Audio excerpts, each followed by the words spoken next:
Untuk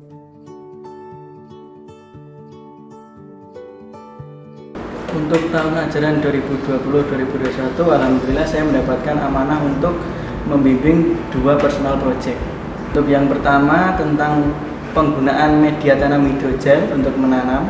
Kemudian yang kedua, cara memainkan keyboard dengan sederhana, dengan cara yang mudah. Alhamdulillah untuk tahun ajaran 2020-2021 saya mendapatkan amanah 1 community project dan 2 personal project.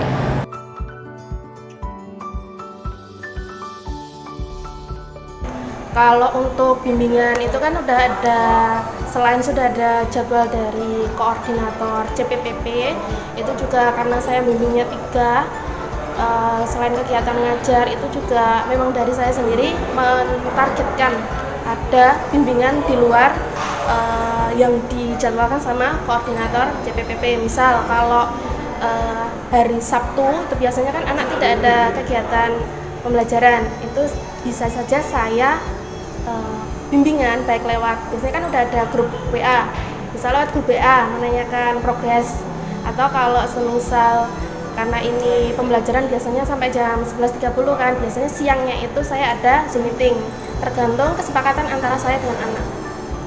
Oke, untuk saya sendiri strategi yang saya gunakan untuk membimbing anak-anak itu yang pertama adalah memotivasi mereka ya, karena memang community project ini adalah sesuatu yang baru bagi anak-anak ya, karena saya membimbing anak-anak kelas 7 ya, dimana kelas 7 ini mereka baru pertama kali menemui adanya community project ya.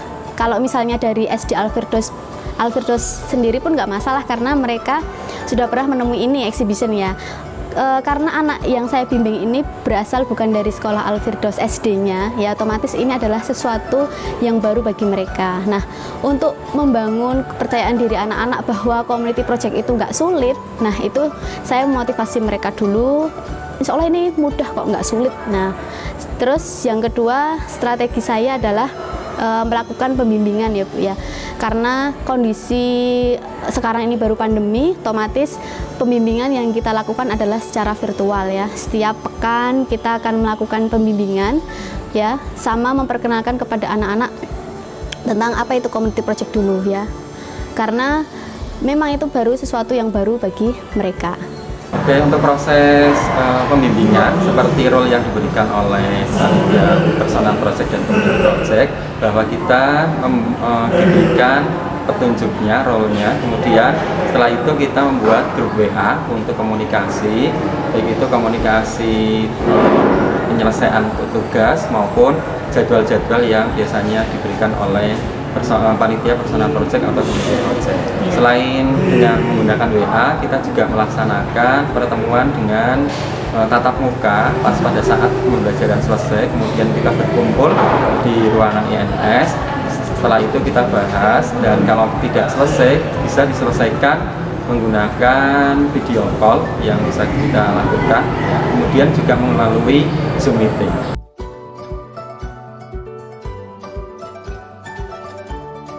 Kalau untuk kesulitan, karena ini proses pembelajaran secara daring, sementara anak yang saya bimbing itu adalah anak berkebutuhan khusus, sehingga untuk pembimbingan secara daring itu agak kesusahan ya. Mereka itu susah memahami instruksi yang saya berikan, sehingga harus dibimbing secara langsung. Kalau untuk mengaturnya sesuai dengan jadwal home visit ke rumah anak-anak, sehingga dapat dilaksanakan pembimbingan secara langsung, dan sebelumnya harus direncanakan dahulu apa yang harus dikerjakan, sehingga nanti proses pembimbingannya pada saat tersebut menjadi maksimal. Kalau untuk solusi lain, mungkin memberi semangat kepada anak-anak untuk selalu untuk menyelesaikan proyeknya sehingga dapat terselesaikan tepat waktu. Gitu saja. Yang pertama karena kondisinya sekarang itu kita nggak bisa ketemu sama anak, nggak bisa tatap muka. Jadi sementara kalau CP itu kan lebih afdolnya kalau kita ketemu langsung bersama dengan kelompok. Sementara kalau kita virtual itu untuk mengumpulkan semua kelompok atau semua anggota itu kan lewat virtual agak susah. Jadi kita ngatur waktunya itu pertama susah. Ya. Kemudian kalau kita mau bimbingan, kadang apa yang ingin kita sampaikan sama apa yang ditangkap oleh anak itu kadang berbeda. Solusinya itu tadi lewat Zoom meeting. Lewat Zoom meeting, kemudian karena memang mereka posisinya di rumah, kita adakan pembagian tugas. Jadi saya nanti kalau pengen mengetahui progresnya yang bagian sini, saya itu bisa langsung ke anak ini. Kemudian misal yang bagian investigation itu jatahnya si anak ini, saya bisa langsung ke anak ini. Follow up-nya itu bisa lebih gampang kalau udah dibagi per anak.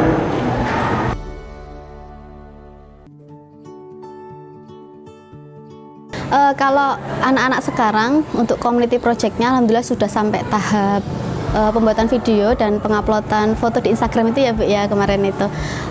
Untuk harapannya ya semoga bisa selesai dengan baik, apalagi nanti ditutup dengan exhibition ya, dengan penguji mereka ya, nanti bisa berjalan dengan lancar, anak-anak bisa menjawab, dan yang pasti tidak ada gap lagi tentang community project. Jadi nanti insya Allah di tahun kedepannya mereka sudah lancar lah mengerjakan community project-nya. Untuk anak-anak semuanya semangat project exhibition, insya Allah berjalan dengan lancar. Kalau untuk pekerjaan anak-anak, proyeknya sebenarnya sudah selesai semua, sudah sampai ke pembuatan video juga. Harapan kedepannya, semoga setelah membuat proyek ini, kreativitas mereka menjadi lebih terasah dan juga lebih peduli terhadap sekitar. Untuk persiapan, alhamdulillah untuk Asanu sudah tinggal membuat video presentasi exhibition saja. Kemudian untuk Rakan, untuk penyelesaian penulisan makalah dan pembuatan video presentasi exhibition. Kemudian harapan saya untuk personal project ini bisa diaplikasikan dalam kehidupan bermasyarakat. Misalnya bisa digunakan sebelum lulus atau selama masih sekolah di sini, atau setelah lulus nanti juga bisa digunakan.